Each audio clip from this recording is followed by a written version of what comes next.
At first glance, Mark Fitzpatrick and Kirk Bangstad have virtually nothing in common politically. Mark Fitzpatrick is a far-right Republican, and Kirk Bangstad is a far-left Democrat. Both are running for governor of their respective states. What binds these two political opposites together is their willingness to use mob-style bounties to push their agenda. These are not the character qualities that anyone would want in any elected position, let alone governor. Mark Fitzpatrick is well known for offering free beer for a month to anyone who reports an illegal alien to ICE, and that person is deported. Alert: anyone who helps ICE identify and ultimately deport an illegal from Idaho gets free beer for 1 month at Old State Saloon. Fitzpatrick has also offered a $10,000 cash reward for anyone who can provide dirt on the mayor of Boise, Idaho, that would lead to her arrest. In many ways, this is one step from mob-style justice. Not to be outdone, Kirk Bangstad is offering free beer whenever President Trump dies. Free beer all day long, the day he dies, the brewery wrote. Show us this post when it happens in a few months, and we'll make good on that promise. Bangstad upped the ante when he posted this shortly after the most recent assassination attempt against President Trump. Well, we almost got #FreeBeerDay. Either a brother or sister in the resistance needs to work on their marksmanship, or he faked another assassination to get a positive news cycle. We'll never know.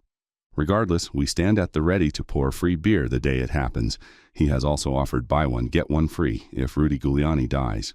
What we see here is the steep downhill slope that both candidates are on. Clearly, Bangstad is much further down this slippery slope than Fitzpatrick. The problem is where this slope leads to and away from. This slope leads away from free speech to mob rule and assassination culture.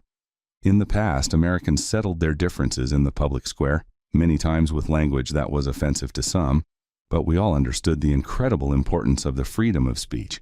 Thomas Jefferson said about John Adams, "A blind, bald, crippled, toothless man who is a hideous hermaphroditic character with neither the force and fitness of a man, nor the gentleness and sensibility of a woman."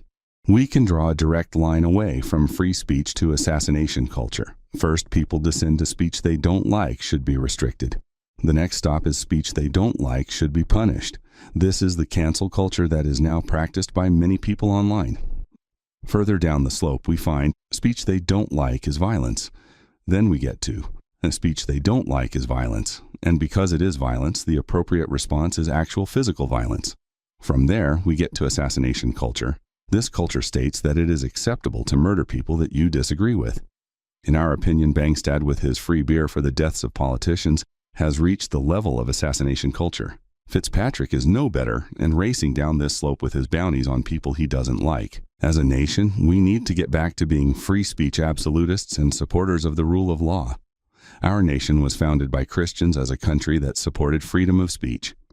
This means that they were willing to give their lives to allow people to speak freely. They wrote this into the First Amendment to the U.S. Constitution and into the state constitutions. When we stop being free speech absolutists and begin to punish people who have speech we don't like, we are revealing a massive character flaw. This character flaw comes from a lack of trust in the God who made us. When we trust in the Lord and have confidence in our salvation, words cannot be violence because we understand the true power of the Word of God. If words can hurt us so badly that we must lash out with violence, we fail to see that the person that offends us is also made in God's image